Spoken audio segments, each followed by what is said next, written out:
Hi, Dawn here from Enzo's, where it's not about the dog. If you're new here, every Monday, Wednesday, and Friday, we answer your questions. Hey, Dawn, what's our question for today? This is our potty training series. This is our third in this series. This is a good one, you guys. This is potty training versus housebroken dogs. This is a big one. I love this one. I think this is actually going to be my favorite because I think this is where people really get confused on dogs having accidents in the house. Is they're not potty trained yet, right? Versus housebroken. So Karen, what do you think? I think it's a very doable stage. It's the fun stage. It's the time when your dog's world is going to start getting a little bit bigger, his world being the house. And so in the past, you've been keeping your puppy either in a crate or with you at all times. And this might be a stage where the puppy is getting a little bit more freedom. Okay. So how are we going to do that? We are going to definitely decide how we want our house to be set up because we're going to have to live this way for a few weeks. Okay. So now, remember, it was just your crate. You might have a crate and a playpen where your dog can be and have toys in there and things like that so that he can, not for nap time, I just mean, when he's out and about and playing. Or you might have those gates that you see that go across the doorways, and now he can be out in the living room with you. You feel like you've got a handle on his signs, right? He spins in circles before he has to go pee-pee or whatever his sign is that he's telling you he has to go. So his world's going to get a little bit bigger, but you have to make it successful. Okay? So you got to make it small. Remember we talked about keeping the crate real small so he didn't sleep in one spot and pee in another. He had to be real small. We're now making his world a little bit bigger. So he's learning, I can't pee in the living room. But what about, Karen, when I leave the room? Like, what do I do then? Because the puppy wants to be with me. Right. So have some place where you can either leave him, right? So put him back in the crate or go back to your umbilical training. So if you have to leave the room, you have to take him with you. Okay. Yep. Still keeping an eye on him. So what you're saying in this one is not giving him, like closing doors, not letting him in all the bedrooms, not letting him just follow you around. Right, because we have to think how small the puppy is, okay, and how big our houses are, all right? So if you have this great big huge house, the puppy cannot instinctually visualize that the rest of the house, grandma's bedroom that you never go in, the dining room that's only used once a year, those aren't places where you live. You live in the living room. You live in the family room. You live in the kitchen. He will learn very quickly not to pee in those areas, right? But what's going to happen, and when you start giving him more freedom, if you don't block off those unused areas, he's going to go in there and go to the bathroom because to him, that's not part of where he lives yet, okay? Yeah. It's instinctual. We got to kind of think on a dog's level at that point. That's not an easy one, guys. Yeah. Okay, here's one that I know Karen and I disagree on. Oh, yep. Potty pads. I can tell you for the last 20-some years, every dog who comes to me for training, I can tell within an hour of them being here if they were potty pad trained when they were a puppy. And this doesn't matter if they're 12 weeks now or if they're a year old. If you're having a problem with your dog at a year old, or they go someplace and they pee in their kennel or they pee places, typically I can tell. And what'll happen is they'll leave their kennel and the first little carpet or rug they find they'll pee on. Or they'll go in their kennel and instantly pee in their kennel and then come out of their kennel like, oh, well, that's where I was supposed to do it. Because, I see people all the time putting a potty pad in the kennel. Right. Which is facilitating them to pee in the kennel because you're like, oh, good job every time they pee on this potty pad. So, but I know you have a different feeling about it. I do. I do think that they have a place in some people's lives. Yeah, I haven't figured out that place yet.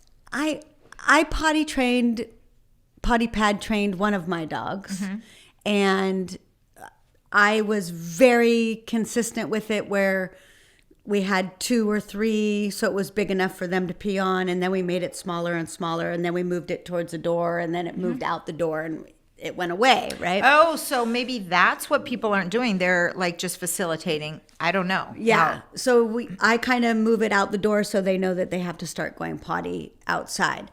The reason I potty pad trained that dog is because I had a different vision in mind for the future of that dog. It didn't turn out that way, but I wanted to be able to carry potty pads with me so that I could put one down and tell her to go potty no matter where I was. Because we were going to be going places where there weren't grass and things like that, like in the airports and things like that.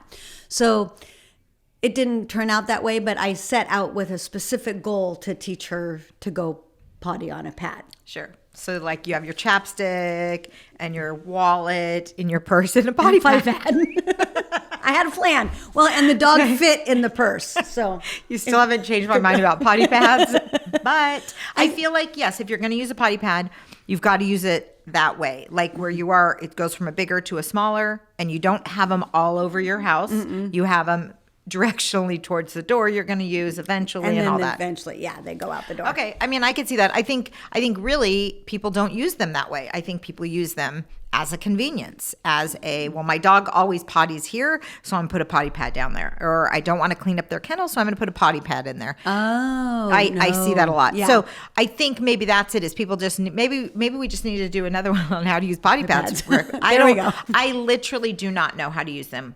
Like I've never used them. I don't use them. I think it's a human thing. I think we're again humanizing our dog. We're making it very easy for a very smart canine just to pee where they, on this pad. So they can figure it out. I get it. I'll get you the lipstick and the potty pad. The dog fits in the purse, so is the potty pad. Yeah. So, so tell us, Karen, the next one is the difference between a housebroken dog and potty trained. What that really means. So potty trained, I feel, to me, means that my dog knows when I put the leash on and I take it outside that it's supposed to go potty. Okay? We're to that point. The light bulb has come on. The puppy, we go for a walk or whatever, and they do their business on their walk, and we go home, and it's starting to fall into place. We've got 3, 4, 5 hours in the house without accidents. Okay? So what I want you guys to think of, but when is my dog housebroken? Everybody wants to let their dog have freedom of the house without having any accidents. So your dog is not housebroken, even though it's potty trained. It knows to go potty when you go outside. It's not housebroken until you have worked through these stages. Just the living room in the kitchen, the living room, the kitchen, the dining room.